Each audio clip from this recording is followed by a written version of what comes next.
Quel trait de personnalité tu apprécies le plus chez les autres?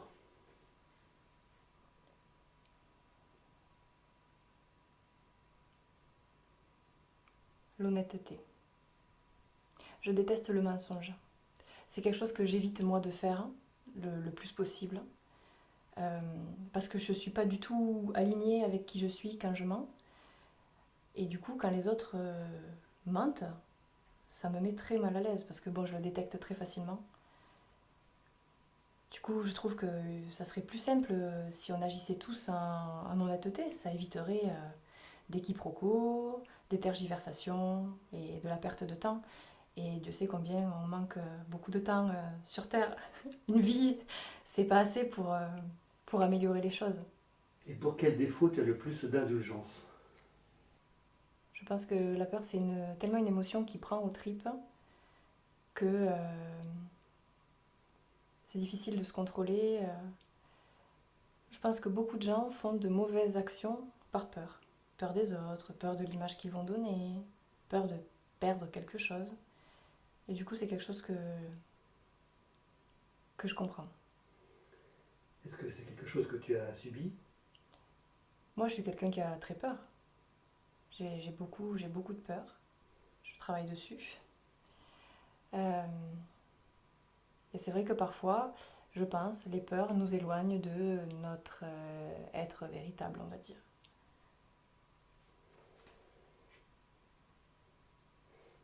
Qu'est-ce que tu attends d'une relation amicale? J'attends que mon ami me renvoie mes défauts. Euh,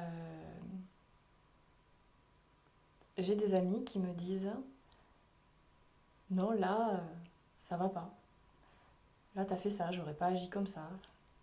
Voilà, tu es comme ci, Pauline, tu es comme ça. D'ailleurs, quand je cherchais ma réorientation professionnelle, ce miroir-là m'a été très bénéfique parce qu'en plus de me renvoyer mes défauts, ils m'ont également renvoyé mes qualités que moi je ne voyais pas. Donc j'attends vraiment voilà, que l'autre soit l'objectivité, peut-être que je ne peux pas avoir. Et si tu devais nous décrire tes amis, quels seraient leurs points communs?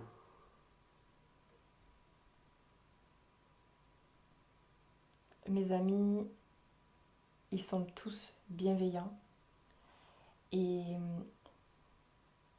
très conscients des autres, très altruistes. Euh, oui, c'est des gens qui sont très à l'écoute, hein, mais que ce soit pour moi ou pour les autres en général. Il y a vraiment une très grande bienveillance chez mes amis. Et tu sais comment eux ils peuvent te percevoir, comment ils pourraient te décrire? Ça, euh, on en avait discuté justement et mes amis disaient que j'étais toujours là pour les autres. Puis après que j'avais des défauts, euh, je suis un peu intolérante parfois. Je suis assez exigeante sur les autres, notamment au niveau de l'orthographe.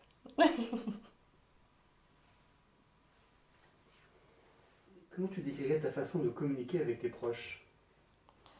Euh, très dans l'émotion. Moi, c'est de l'émotion brute qui sort. Avec mes proches, j'ai pas de filtre. Donc, que ça soit dans l'amour ou dans l'agacement, euh, ça part direct en fait. Après, avec les autres, j'enrobe. Et je déteste ça. J'ai beaucoup de mal à me mettre des filtres parce que j'en ai tellement eu par le passé que maintenant, j'ai plus du tout envie de faire d'efforts là-dessus en fait. Non pas que j'étais pas authentique, hein, mais voilà, je faisais attention à pas froisser. Et puis maintenant, je me dis que quelque part, la réaction des gens leur appartient et que je ne suis pas forcément responsable de la manière dont ils vont interpréter ce que je dis. Alors bien sûr, on reste poli, on reste diplomate, mais quand j'ai quelque chose à dire, je le dis. D'ailleurs, j'en avais parlé à mes amis de ça, et,